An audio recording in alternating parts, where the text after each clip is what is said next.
Түркістан қаласы әкімінің сөзінше 2017 жылы мұндағы жалпы қылмыс деңгейі 2016 жылдың тиісті кезеңмен салыстырғанда 6,8%-ға төмендеген.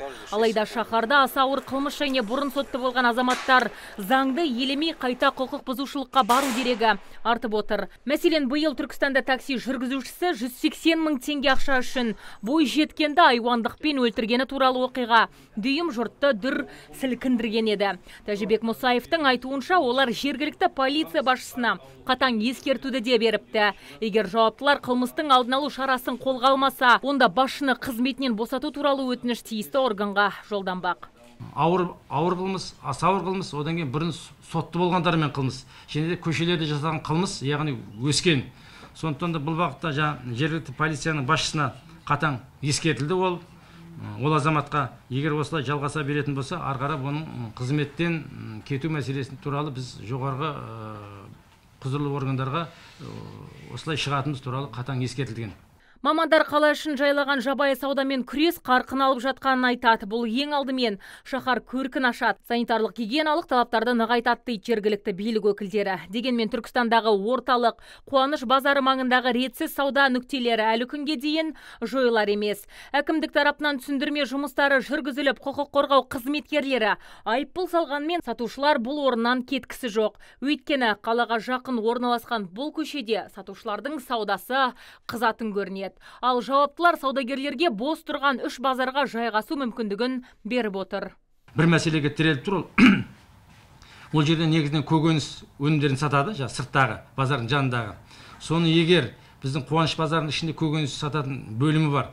Сол бөлімді олардың талабы. Сол бөлімді сіздер ол жерде көкөніс саттырмай, Қуаныш базарында басқа нәрсеге ауыстырып, не қылатын болса, біз жаңа айтқан, біз 3 базар бос тұр. Соған көшуге олар келісіп отыр. Біз қазір сол Қуаныш базарының басшысымен келісіп жатырмыз. Сіздер енді мына халықты, өзіңіз айтқандай, туризм қаласы, рухани астанамыз, сол сияқты мына көшедегі мына жабайы сауда дейміз, ретсіз сауда дейміз, соны арғарап реттеу үшін сіздер келісім берулерін біз солардың өтініп отырмыз. Жақын арада ол жер заңгерлермен, базардың басшысымен біз келіссөз жүргіздік.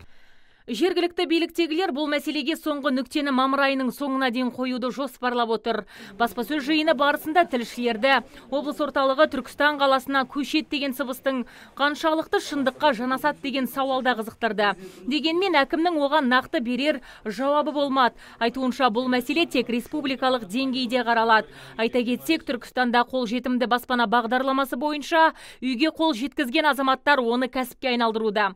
Тәжібек мырза қалада мұндай деректер орын алғанын растап отыр. Егер бұл оқиға тағы қайталанса, онда баспана келесі кезекте тұрған азаматқа беріледі. Пайдаға кенелгісі келген тұрғындарға шенеуніктер дәл осындай ескерту таратқан. Салынған үйлердің бәрі қолжетімді баспана жалға беріледі, өздеріне жалға береді. Сондықтан енді біреуі ол жердегі болу мүмкін пенде болғаннан кейін. Өзінің мын жақта баласының или қызының біреуінің атынан алды ғой енді ол. Көп балалы ана есебінде алалады, или немесе бірінші, екінші топтағы мүгедек алалады, или тағы үйлі апатты жағдайдағы болса, сондай алалады дағы мын жағында пайда табу үшін өзінің үйіне бірігіп отырып, қызының атынан или баласының атынан болғаса, сол жерде отырып анан жалға беру мүмкін. Біз қазіргі таңға оны өткенде де көтерілді. Сондай азаматтар анықталды ол жерде. Біз олармен ескерттік оларға. Есепті мерзімде қала бюджетінің 68%-дан астам бөлігі білім беру саласына бағытталған. Мәселен, былтыр Рахимбаев атындағы орта мектептің акт залы мен асханасының құрылыс жұмысына 26,9 миллион теңге игеріліпті. Азиза Мадияр, Антон Семенов, ТВК телеарнасының жаңалықтар қызметі.